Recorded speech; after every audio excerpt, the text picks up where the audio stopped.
So our next speaker is Janice Mansfield, and she's going to talk about the cost of convenience.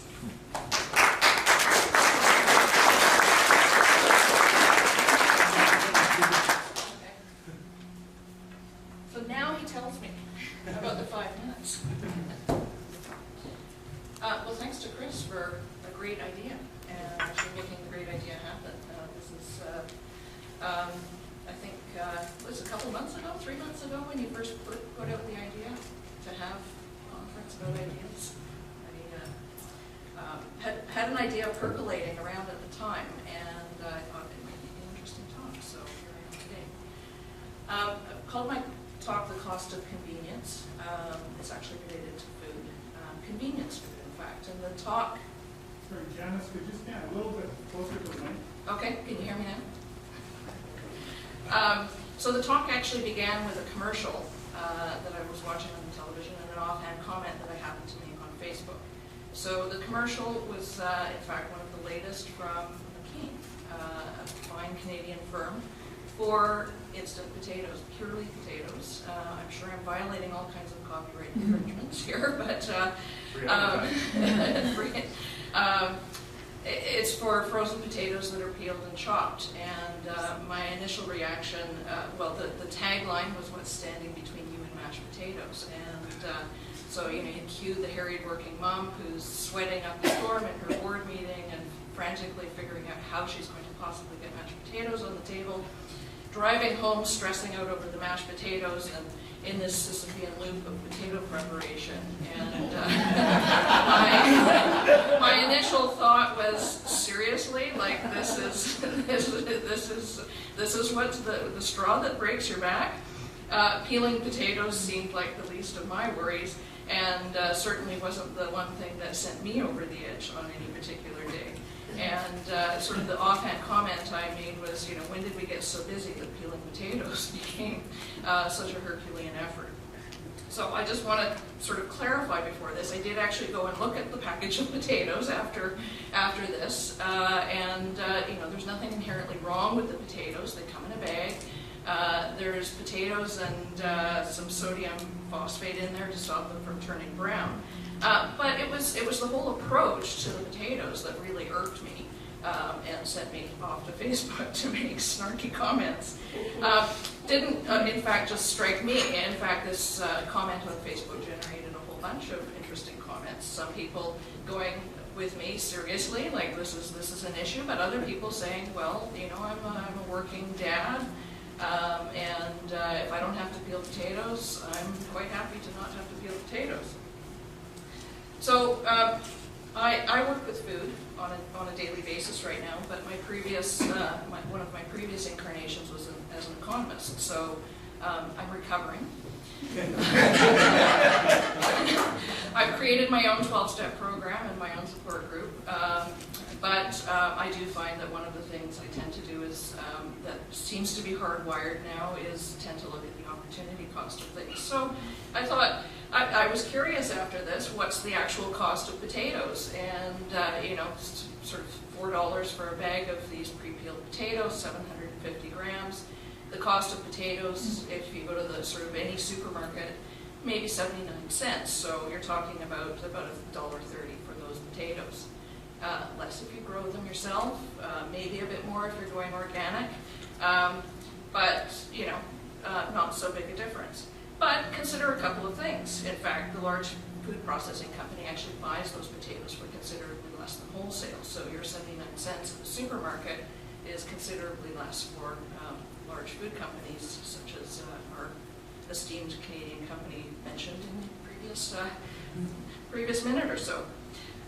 Not only that, but these mashed potatoes seem to be single-purpose potatoes. The only thing you could do with them, they are chunks, but really the only thing you can do with them is steam them in a bag and turn them into mashed potatoes. Whereas when you buy a potato, you've got a whole bunch of options open to you. If you don't feel like mashed potatoes, you don't have to have mashed potatoes.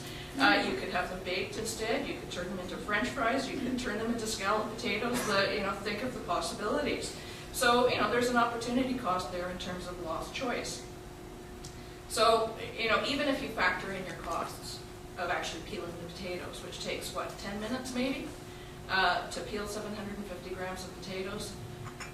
About $12.50 an hour, $12.25 to $12.50 an hour. That's actually the going wage rate, hourly wage rate for people working in the accommodation and food service sector. One of the lowest, I might add. Only lower than the only one that's lower is actually farming. The people who actually produce our food actually get paid less. So this is all kind of weaving together kind of an interesting picture for me. So, you might add maybe $1.50 to $2 to your total bill, which, maybe brings the cost comparable. But let's think of all the other things that you're in fact losing by choosing the bagged potatoes over actually peeling potato. You might actually be enjoying the feel of the potatoes while you're peeling them. You might actually be thinking about where the potatoes come from. It may be a potato that's come out of your garden. It may be a potato that you've gone to the farmer's market, had a conversation with the farmer about. You may actually have the opportunity, if your kids are there with you, to talk about where the potatoes come from.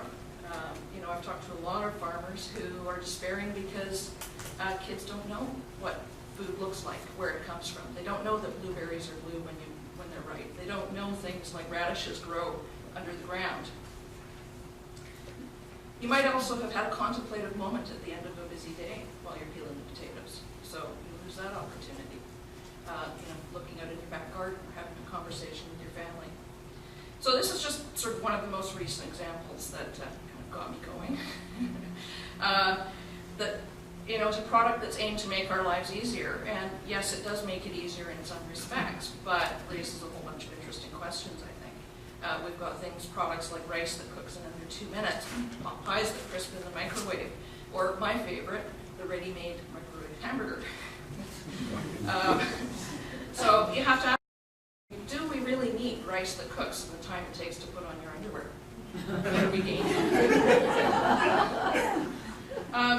We, North Americans in general, are becoming such a nation, such a culture of people who don't really cook.